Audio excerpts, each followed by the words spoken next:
दिल्ली के अगले मुख्यमंत्री की तलाश अब खत्म हो चुकी है और इस राज से अब पर्दा उठ गया है। दिल्ली की नई सीएम अतिशी होंगी। सुषमा स्वराज और शीला दीक्षित के बाद वो दिल्ली की तीसरी महिला मुख्यमंत्री बनने जा रही हैं।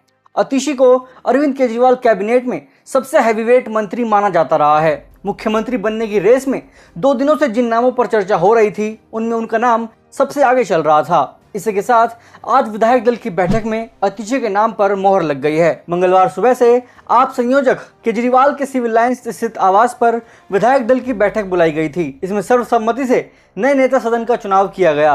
अतिशी पंजाबी राजपूत परिवार से ताल्लुक रखती हैं और ऑक्सफोर्ड यूनिवर्सिटी से ग्रेजुएट हैं। अतिशी साल 2020 के विधानसभा चुनाव में पहली बार विधायक चुनी गई और 2023 में पहली बार केजरीवाल सरकार में मंत्री बनी। अब साल भर बाद ही 2024 में वो मुख्यमंत्री बनने जा रही हैं। इससे पहले वो 2019 में पूर्वी लोकसभा सीट से चुनाव लड़ी थी और बीजेपी उम्मीदवार गौतम गंभीर से 4,77,000 वोटों से हारी थी और तीसरे नंबर पर आई थी।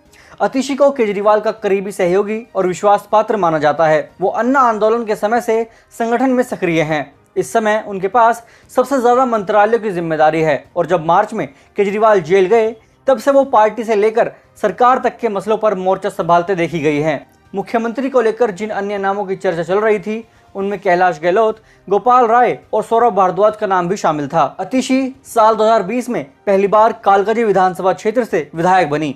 उन्होंने बीजेपी उम्मीदवार धर्मवीर सिंह को 11,393 वोटों से हराया था। अतिशी का जन्म 8 जून 1981 को दिल्ली में हुआ। उनके पिता विजय सिंह दिल्ली यूनिवर्सिटी में प्रोफेसर रहे हैं। अतिशी ने स्कूली शिक्षा नई दिल्ली स्थित स्प्रिंगडेल स्कूल से की।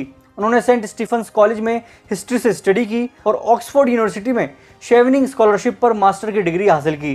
कुछ साल बाद उन्होंने शैक्षिक अनुसंधान में रोड स्कॉलर के रूप में ऑक्सफोर्ड से अपनी दूसरी मास्टर डिग्री हासिल की। उन्होंने मध्य प्रदेश के एक छोटे से गांव में 7 साल बिताए, जहां वो जैविक खेती और प्रगतिशील शिक्षा प्रणालियों से जुड़ी। वहां उन्होंने कई एनजीओ के साथ काम किया, जहां उनकी पहली बार आपके कुछ सदस्यों से मुलाकात हुई और वो पार्टी की स्थापना के समय ही शामिल हो गई। अतिशी 2013 के विधानसभा चुनाव के लिए पार्टी के घोषणा पत्र मसौदे समिति की प्रमुख सदस्य थी।